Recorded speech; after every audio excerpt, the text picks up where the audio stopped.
안녕하십니까. 자, 이번 시간에는 투자 관리의 세 번째 시간입니다.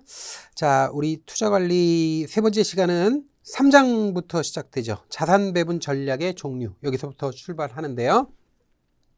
자산 배분 전략의 종류를 끝내고 참고로 포함되어 있는 ESG 투자에 대해서 알아본 다음 문제를 풀면 이번 시간 이제 끝나는 겁니다. 일단 자산 배분 전략의 종류에 대해서 공부하도록 하죠. 자, 일단 자산 배분 전략은 우리가 자산 배분한다. Asset Allocation이다. 이렇게 얘기하죠.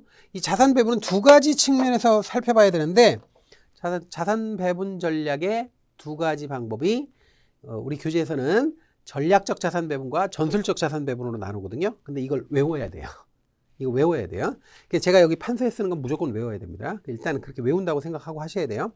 이거 말고 이제 전략적 자산 배분에 보험 자산 배분이라는 것도 있어요. 그런데 그거는 우리 교재에 없습니다. 그러니까 두 개만 하시면 돼요. 전략적 자산 배분을 약자로 쓰겠습니다. 약자로. 전략은 영어로 strategy라고 그러는데 strategical asset allocation 그러면 전략적 자산 배분이라고 그래요. 이거는 이제 보통 이 전문가들 이 분야에 계신 분들이 다 이렇게 써요. 그러니까 이렇게 알아놓으시기 바랍니다. 그 다음에 전술을 tactical이라고 그래요. tactic. 그래서 tactical asset allocation 하면 전술적 자산 배분이라고 그래요. 이렇게 둘로 나누면 되는 겁니다. 자, 그 다음에 우리가 이제부터는 이제 상황을 꼭 머릿속에 넣어야 됩니다. 이건 전부 다 시험에서 다 요거 물어보는 거예요. 엮어서. 전략적 자산 배분은 일단 이걸 수행하는 기간이 장기입니다. 장기고 얘는 중단기라고 우리 교재에 돼 있으니까 이렇게 알아놓으세요. 중단기적이다, 장기적이다. 이게 다른 거고. 그 다음에 이제 전략적 자산 배분은 정적이다. 그러니까 고요하다, 스태틱하다 이거죠. 스태틱하다. 그러니까 정적이다 이렇게 얘기하고 전술적 자산 배분은 샀다 팔았다를 잘해요. 그러니까 이거는 다이나믹하다, 동적이다 이렇게 얘기합니다. 동적인 전략이다 이렇게 얘기합니다. 자, 다음에 굉장히 중요한 게 나와요. 정말 중요한 게 뭐냐면 자본시장 조건과 투자자의 주관적 조건인 위험 허용도 조건 요 두 가지를 어떻게 전제하느냐 이거 굉장히 중요한 거거든요. 요 두 가지가 이렇게 어떻게 전제하느냐 이걸 이제 가정을 하는 걸 꼭 알아야 되는데 전략적 자산 배분에서는 시장은 변하지 않는 거예요. 그리고 사람 마음도 투자자의 위험 허용도가 사람의 마음이거든요. 그러니까 투자자의 위험 허용도는 결국 투자자의 투자 성향을 얘기하는데 투자 성향도 안 변한다고 보는 거예요. 저한테 물어봐요. 가끔. 선생님 어떻게 안 변할 수가 있어요? 사람 마음 변하죠. 사람 마음 변합니다. 변해요. 그러는데 우리가 이론적 가정에서는 안 변한다고 보는 거예요. 그냥 안 변한다고 가정을 한다는 거예요. 자, 그런데 전술적 자산 배분에서는 자본시장 조건이 변한다고 보는 거예요. 변한다. 시장이 변하니까 시장이 변하잖아요. 그러니 당연히 예측을 해야 되는 거지. 그래서 예측 활동을 해야 된다. 예측이 필요하다. 이거 정말 중요합니다. 그 다음에 투자자의 위험 허용도는 안 변한다. 이렇게 봐요. 똑같이. 사람 마음 안 변한다. 현실적으로 변하지 않습니까? 그렇죠. 현실적으로 변하죠. 그러나 안 변한다고 가정하는 거예요. 그냥. 자, 다음에 이제 전략적 자산 배분의 실행 방법. 구체적으로 어떤 방법을 쓰느냐 하는 건데 이것도 시험에 잘 나오죠. 외워야 됩니다. 첫 번째가 시장가치 접근법이라는 게 있어요. 자, 그 다음에 위험 수익 최적화 방법이라는 게 있어요. 그냥 최적화법이라고 하겠습니다. 좋습니다. 위험 수익 최적화법. 근데 요게 이제 제일 많이 이용하는 거죠. 활용하는 게. 자, 그 다음에 투자자별 특수 상황 고려하는 방법. 투자자별 특수 상황 고려하는 방법이 있고요. 그 다음에 다른 기관 투자가를 모방하는 방법이 있어요. 그냥 모방법이라고 하겠습니다. 모방하는 방법. 이렇게 네 가지 방법이 바로 실행 방법입니다. 방법이다 하는 거고 전술적 자산 배분의 실행 방법은 우리 교재에서는 크게 셋으로 하는데 이걸 쪼개보면 4개예요. 사실은. 그래서 기본적 분석이 있고 기술적 분석이 있고 그 다음에 요인 모형을 쓰는 방법이 있어요. 요인 모형. 사실은 기본적 분석과 요인 모형은 사실은 우리 교재에서는 하나로 다뤄요. 그 가치평가 모형이라고 그러는데 하나로 다룹니다. 근데 이제 세부적으로 보면 이렇다는 거예요. 요인 모형이 대표적인 게 CAPM 모형이나 아니면 APT 모형이나 이런 건데 기타 등등 이런 건데 그냥 그런 것이 있다 정도만 알아놓으세요. 우리 교재에서는 그거 다루지 않으니까 세부적으로는. 자, 그 다음에 포뮬라 플랜이라고 있어요. 포뮬라 플랜. 포뮬라 플랜. 이거 아주 기계적으로 샀다 팔았다 하는 거거든요. 그걸 이제 기억을 하셔야 돼요. 자, 그 다음으로 전략적 자산 배분에서 특징이라고 한다면 결국 자산 구성 비율이나 투자 비율을 정하는 거거든요. 그러니까 얘가 비율을 정하는 거예요. 비율을 그러니까 내가 주식이 몇 퍼센트, 채권이 몇 퍼센트 이렇게 가져가야 된다 이런 식으로 비율을 정하는 게 특화된 특징인데, 그런데 전술적 자산 배분은 그 비율이 아니라 그 비율 내에서 어떤 구체적인 주식을 샀다 팔았다 어떤 걸 사고 어떤 걸 파느냐, 어떤 때 사고 어떤 때 파느냐 이거에 특화되어 있거든요. 이걸 우리가 뭐라고 그러냐면 저가 매수. 가격이 쌀 때는 매수하고 가격이 비쌀 때 고가 매도하는 전략을 취하는데, 여기서 이제 제 설명을 들으셔야 돼요. 저가 매수 고가 매도하는 전략을, 요 전략을 우리가 뭐라 그러냐면 여기서 부연해 가지고 설명하겠습니다. 요 전략을 뭐라고 하느냐면 요 전략을 그대로 가져와서 요걸 뭐라고 하냐면 역투자 전략이라고 그래요. 역투자 전략은 뭐냐면 다시 말씀드릴게요. 역투자 전략은 주가가 떨어질 때 사는 거예요. 오를 때 파는 거예요. 그리고 거꾸로 가는 거예요. 떨어질 때 파는 게 아니라 떨어질 때 삽니다. 그리고 오를 때 파는 거예요. 그래서 저가 매수 고가 매도예요. 저가 떨어졌을 때 사고 오를 때 파는 거예요. 근데 이 역투자 전략은 뭘 응용하는 거냐면 꼭 기억할게. 주식시장에서 사람들은요, 주가에 대해서 어떤 정보가 발표되면 그걸 과잉 반응해요. 그래서 지나치게 나쁜 소식은 지나치게 비관적으로 반응하고 좋은 소식은 너무 낙관적으로 반응하거든요. 이걸 우리가 과잉 반응이라고 해요. 과잉 반응을 하게 되면 가격이 어떻게 돼요? 가격이 뭐 하늘로 올랐다가 땅으로 꺼졌다가 왔다 갔다 크게 움직입니다. 이걸 이제 가격이 적정 가격에서 많이 이탈한다고 그러는데, 이걸 뭐라고 그러냐면 이로 인해서 생기는 게 바로 가격 착오가 발생해요. 미스프라이싱이라고 그래요. 영어로 미스프라이싱. 가격 착오가 발생하는데, 요것은 뭘 의미하는 거냐면 그 주기적으로 이 시장에서는 이렇게 가격이 이렇게 간다 그러면 이 주식의 진정한 가치가 이렇게 움직인다 하면 가격도 이게 똑같이 움직이는 게 아니라 가격은 이렇게 들쑥날쑥하게 움직인다는 거죠. 이렇게 움직이는데 결국엔 가치로 수렴하게 돼요. 이 가격이, 시장에서의 가격은 가치와 똑같이 가는 게 아니라 이렇게 좋은 소문, 나쁜 소문에 따라서 이렇게 민감하게 과잉 반응한다고요. 그러면서 가격이 착오가 일어나게 되는데, 이게 적정 가치에서 이탈해가지고 너무 싸지면 이때는 매수하는 거예요. 적정 가치보다 너무 비싸면 이게 매도하는 거예요.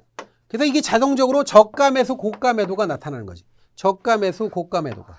이런 현상을 과잉 반응, 가격의 과잉 반응 또는 가격 착오 현상이다라고 하는 거고, 이 가격 착오가 일어나도 장기적으로 가면 장기적으로는 결국에는 어떤 일정한 가격으로 가치로 수렴하는데, 장기적으로는 적정 가치로 돌아간다는 것을 우리는 평균 반전이라고 그래요. 평균 반전 현상이 발생한다고요. 그래서 이렇게 과잉 반응이나 가격 착오나 평균 반전 현상을 활용해서 투자하는 기법이 바로 역투자 전략이고, 그 역투자 전략이 바로 전술적 자산 배분 전략이에요. 이게 이거란 말이죠. 아시겠죠? 이거 꼭 기억해야 돼요, 이거. 자, 그래서 이걸 토대로 해서 이 교재를 보면 아주 쉽게 이제 접근이 됩니다. 그래서 전략적 자산 배분 전략 해놓고, 개별적인 그런 내용들, 아주 개론적인 내용들 참, 이런 것들은 정의에 있으니까 한번 읽어보시면 되겠고요. 이론적 배경도 간단하게 보세요. 효율적 투자기회선이라는 용어를 설명하고 있습니다. 그래서 효율적 투자기회선이라는 게 무슨 뜻이냐 하는 정도 알아놓으시면 되는데, 이 본문에 보시면 포트폴리오 이론에 이게 토대를 두고 있어요. 전략적 자산 배분이. 그래서 정해진 위험 수준 하에서 가장 높은 수익률을 달성하는 포트폴리오를 효율적 포트폴리오라고 부른다. 그리고 효율적 포트폴리오를 공간에서 연속선으로 연결한 게 효율적 투자기회선이라고 한다라는 거죠. 그래서 이 효율적 투자기회선이 효율적 포트폴리오를 쭉 연결한 선이다. 이런 거 알아놓고 요 선을 찾아서 거기다 투자하는 거, 그 비율을 유지하는 게 바로 이론적 배경이라는 거죠. 그런데 이렇게 효율적 투자기회선을 찾아서 투자자의 투자 성향과 매치가 되는 그 어떤 투자 비율을 선택하는 걸 이론으로 하는데, 근데 문제는 이게 굉장히 어려워요. 그래서 이걸 최적화가 어렵다 이렇게 얘기하는데, 이 최적화의 문제점을 보시면 거기 이런 게 나오죠. 현실적으로 진정한 효율적 투자기회선을 규명하는 게 어렵다는 거죠.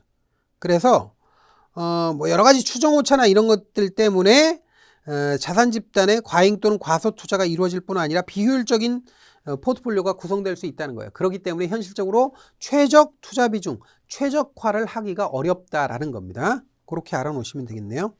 자, 다음에 이제 실행 방법이 나오는데, 실행 방법은 세부적으로 내용은 그렇게 중요하지 않아요. 요거 4가지 외우셔야 돼요. 그래서 시장가치적응법, 위험수익 최적화 방법. 이 최적화 방법이 금방 얘기한 이론적 배경에서 투자 기회선 찾아가지고 뭐 적정한 투자 비율 찾는 게 이게 위험수익 최적화 방법이에요. 요거예요. 요거예요. 이게 주된 거예요. 그래서 이거는 좀 꼼꼼하게 읽어보세요. 읽어보시고, 그 다음에 투자자별 특수 상황 고려하는 방법, 다른 유사한 기관 투자가의 자산 배분을 모방하는 방법, 이렇게 있어요. 그래서 마지막 모방법까지 해서 이거 무조건 외우세요. 이거 제목은 외우셔야 됩니다. 자, 다음에 이제 실행 과정이 있어요. 실행 과정은 그냥 쭉 한번 읽어보세요. 실행 과정은 사실 여기 이거거든요. 이건데 이걸 토대로 하는 건데 그냥 읽어보시면 되겠습니다. 그러면 끝이에요. 끝이고, 그 다음에 이제 우리가 전술적 자산 배분을 공부하는 거예요. 전술적 자산 배분은 뭐 중단기적으로 어쩌고저쩌고 이런 거 나오는데 이거 알면 이제 대충 읽어보면 다 이해가 되는 겁니다. 그래서 쭉 한번 읽어보시면 되겠고요. 이론적 배경이 있는데, 이거는 이론적 배경은 역투자 전략이에요. 한마디로 역투자 전략의 내용이 뭐다? 쌀 때 사고 비쌀 때 파는 것이다 라는 거, 뭐 그런 거죠.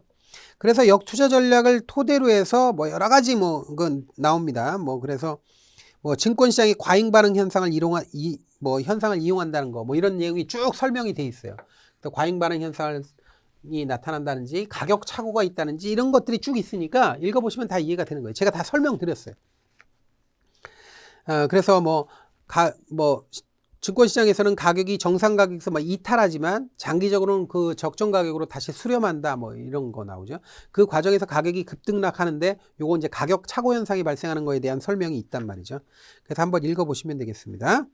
자, 실행 과정은 뭐 됐고요. 그 다음에 실행 도구를 보면 가치평가 모형이 있어요. 가치평가 모형의 내용은 기본적 분석과 요인 모형 2가지예요. 요 2개가 가치평가 모형이에요. 근데 이제 저는 이게 따로따로 이렇게 적어놨죠. 그래서 가치평가 모형이라는 게 있다. 그래서 뭐 기본적 분석을 쓰거나 아니면 요인 모형 방식을 쓰더라 라는 거 정도 알아놓고요. 자, 다음에 이제 기술적 분석이라는 게 있죠. 기술적 분석이 있고, 그 다음에 포뮬러 플랜 나오죠. 포뮬러 플랜이 있는데, 포뮬러 플랜은 좀 읽어보시면 되는데, 거기 보시면 이런 게 나와요.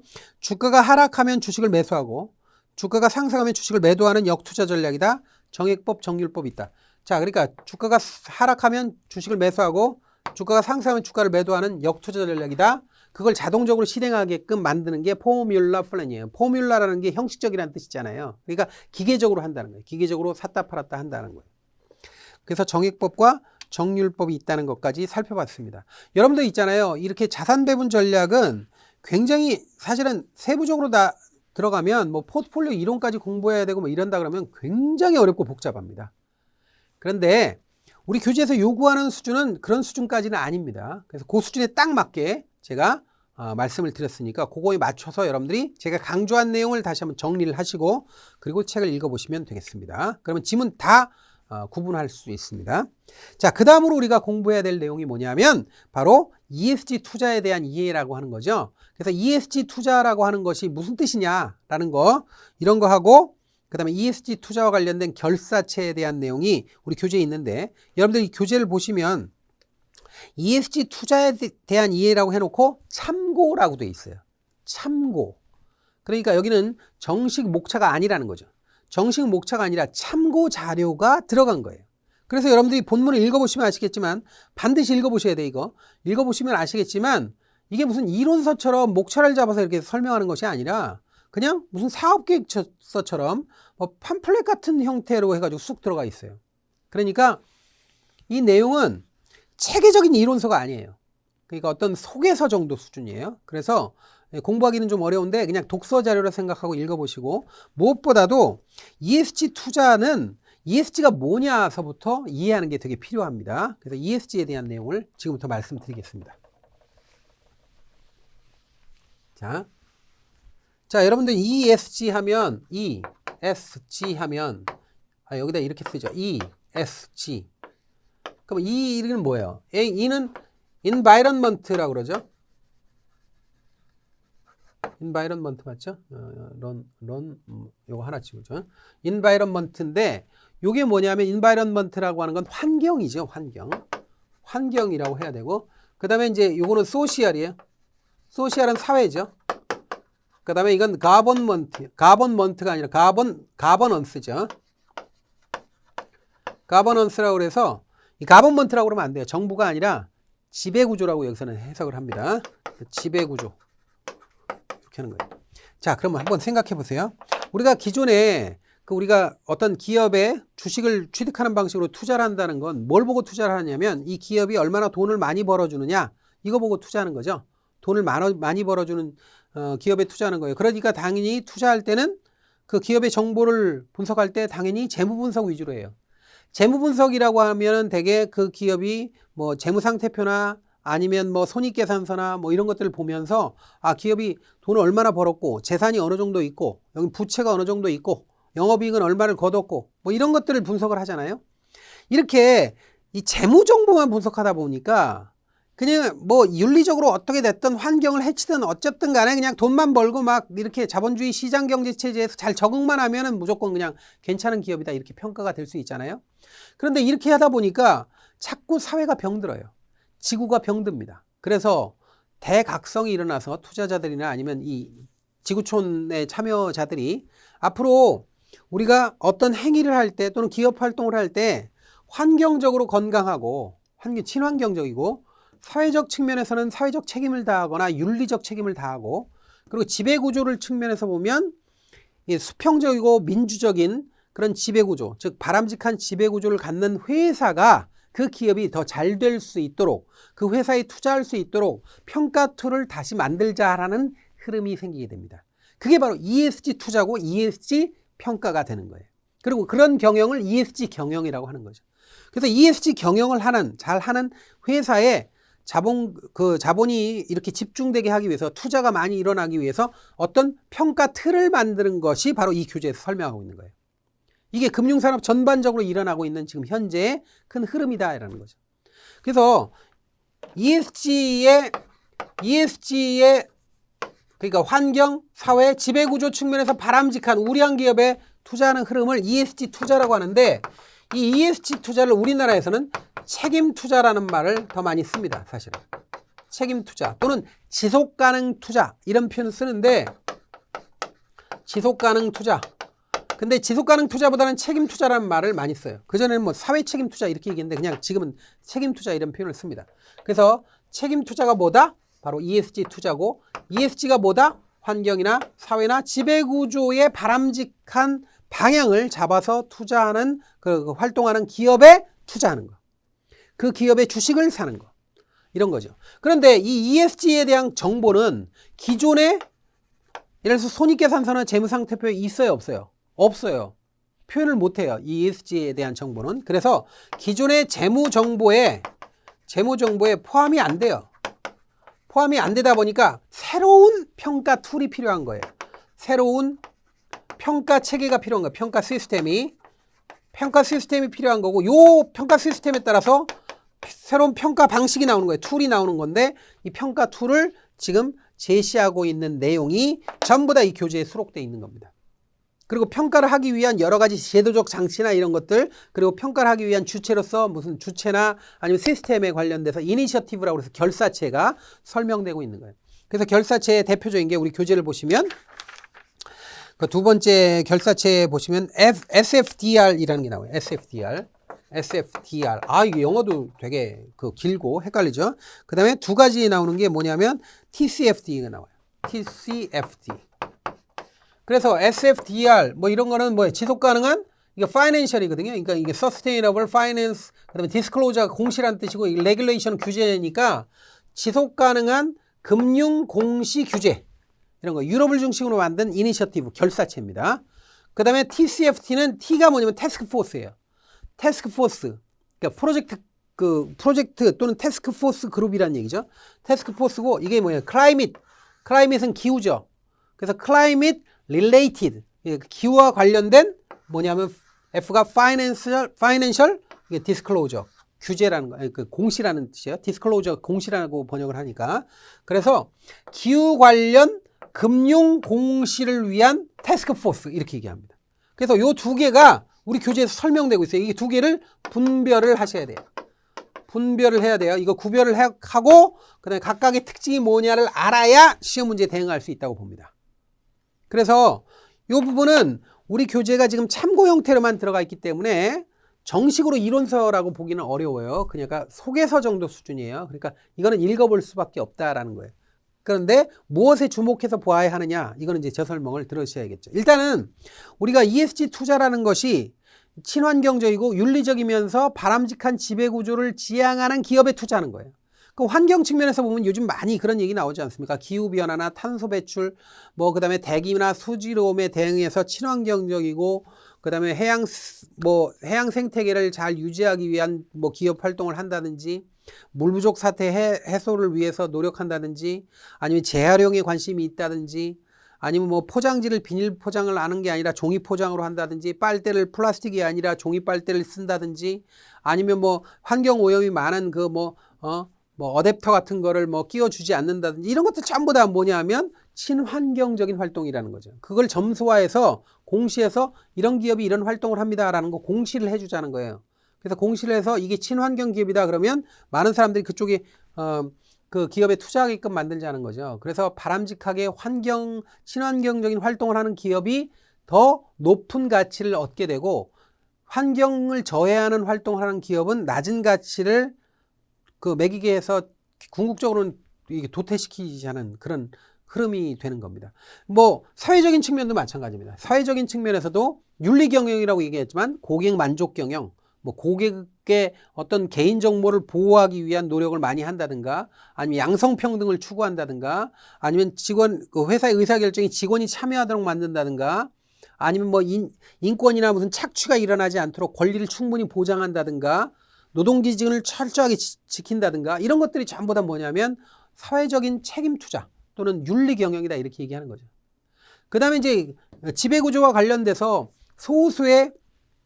아주 소수의 어떤 경영자가 기업을 좌지우지하는 전횡을 부린다고 하는 거는 이건 맞지 않는다는 거죠. 그래서 이 사회를 구성할 때부터 민주적으로 하고, 그 다음에 감사들을 강화하고, 그 다음에 금융회사의 경우에는 횡령 같은 부패가 많이 일어나니까, 횡령 같은 문제가 많이 생기니까 내부 감시 체제인 컴플라이언스를 강화한다든지, 이런 것들이 전부 다 지배구조와 관련되는 기업의 활동입니다. 그러니까 이런 환경이나 사회적 책임이나 아니면 지배구조와 관련되는 어떤 기업 활동이 건전하게 일어나는 기업의 공시를 해서, 그 내용을 공시해서, 그래서 사람들이 많이 투자하게끔 만드는 게 바로 책임 투자다 이렇게 얘기할 수 있는 것이죠.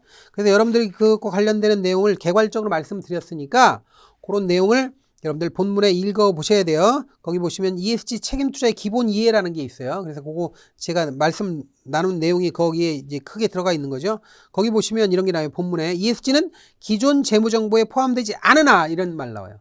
기존 재무정보에 ESG 활동이 표기가 될 수가 없어요. 거기에 포함될 수가 없어요. 여러분들 재무상태표나 손익계산서에 이런 정보가 어떻게 들어갑니까? 못 들어가죠. 그러니까 포함되어 있지 않으나 기업의 중장기 지속 가능성에 영향을 미칠 수 있는 요인들을 환경, 사회, 지배구조로 나눠 체계화한 기준이다라는 거죠. 그리고 그 밑에 새로운 프레임워크다. 그러니까 기업을 평가하는 새로운 툴이다 이거죠. 새로운 틀이 됐다 이거예요. 이런 얘기가 되는 거죠. 거기 보시면 ESG는 금융기관을 중심으로 발전된 개념이다. 그래서 최초의 이니셔티브가 그 아래 보면 PRI라는 게 있죠. 본격적으로 이것 때문에 확산이 됐다라는 얘기가 나오고, 나머지 읽어보시면 되겠고요. 자, 다음에 이제 ESG 투자 방식과 시장 규모가 나오죠. 거기서 보면 기관 투자가 연합이 함께 결성한 GSIA가 굉장히 중요한 기관 투자자들 연합이에요. GSIA. 이 GSIA에서 책임 투자 또는 ESG 투자에 대한 기준을 정해놔요. 그래서 그 기준을 그 아래 보면 7가지 방식으로 정의한다라는 게 나와요. 7가지 방식으로 정의하고 그 중에 한 가지 이상만 수행해도 책임 투자라고 보통 얘기하죠. 그래서 그런 내용 한번 보시고요. 그 다음에 나머지 세부적인 내용이에요. 나머지는 세부적인 내용이니까 그런 내용은 여러분들이 한번 보시면 되는데, 거기 보시면 그런 게 나오죠. 우리나라의 경우에 책임 투자의 효시를 2006년도로 봐요. 2006년도에 국민연금이 책임 투자형 위탁 펀드라는 상품을 운용하기 시작했거든요. 그때부터 시작이다 이렇게 보통 보고 있다라는 거 알아놓고, 아직까지는 우리나라에서는 뭐 이런 이 투자의 내실이나 뭐 책임 투자의 활성화 기반 조성이 별로 안 되고 지금 논의 단계 수준이에요. 기초적인 수준이다 이거죠. 그래서 책임 투자에 대한 어떤 의무 사항이나 이런 거는 없고 의무화되지 않고 아직까지는 그 기준을 모색하는 단계고 협의하는 단계 수준이다. 아직까지 그 기반이 견고하지 않다. 이 정도 생각하시면 되겠습니다. 자, 그리고 나머지는 뭐 읽어보시면 되겠고요. 그 다음에 이제 넘어가시면 ESG 정보 공시와 관련돼서 ESG 공시 제도가 있는데, 여기 핵심이 뭐냐면 ESG 공시가 왜 필요하냐 이거예요.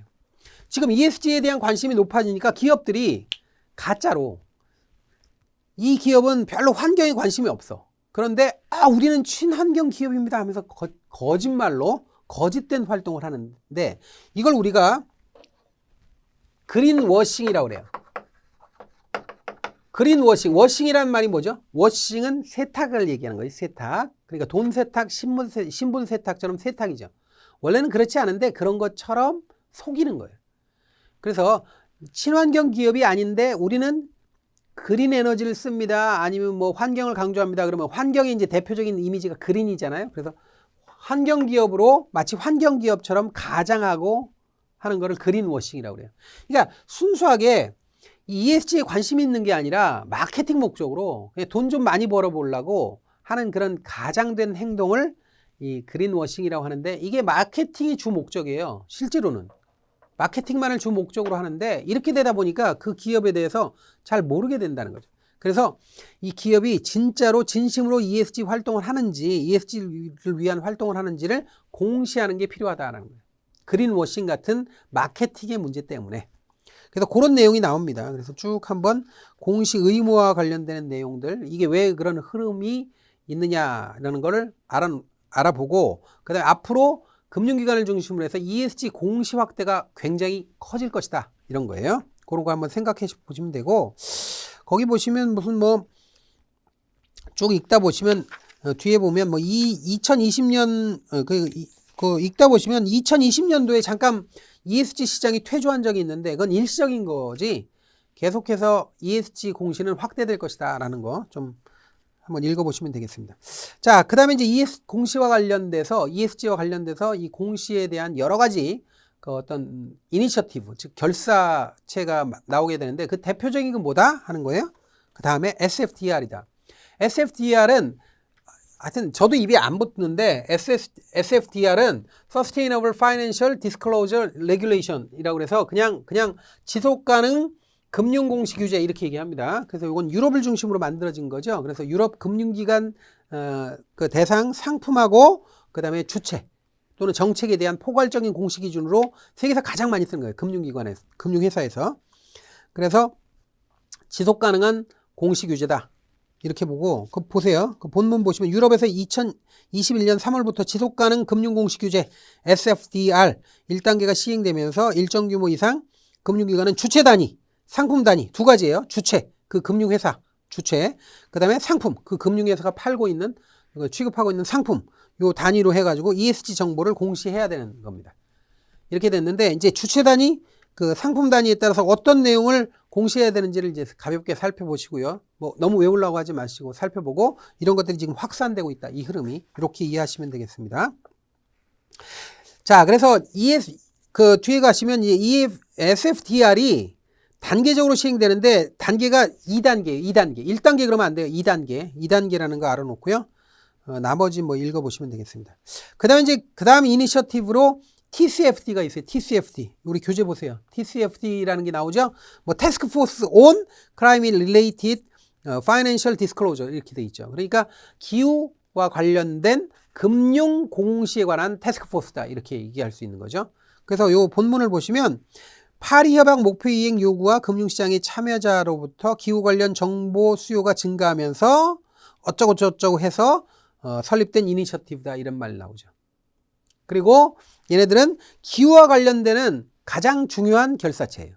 이니셔티브가. 그래서 기후공시 표준화 프레임 역할을 하고, 이 기후와 관련돼서는 요 기구를 중심으로 해서 움직인다라는 거죠. 자, 그래서 그런 내용을 쭉 한번 보시고, 그 아래 보면 뭐 지배구조, 경영전략, 리스크관리, 지표 및 목표의 4가지 구분에 따라서 정보공개 지침을 제시했고, 금융의 4개 산업 및 비금융기관 4개 산업에 대해서는 추가적인 보충 지침도 발표를 했습니다. 그런데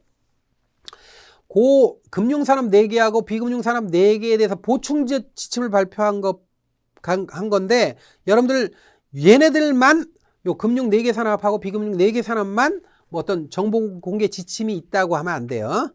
정보 공개 지침은 요 4개 산업만 있는 게 아니라 전 산업에 다 있는 건데, 다만 보충 지침이 요 금융 4개하고 비금융 4개에 보충 지침이 더 부과됐을 뿐이에요. 그러니까 정보 공개 지침은 전 산업에 다 적용이 되는 거고요. 그래서 그렇게 알아놓으시면 됩니다. 그 다음에 주요 뭐 지표가 있어요. 주요 공개 지표, 주요 공시해야 되는 지표가 있는데 그거 참고로 한번 쭉 보시고, 그 다음에 자산운용사에 대한 내용이 본문의 맨 끝에 나오거든요.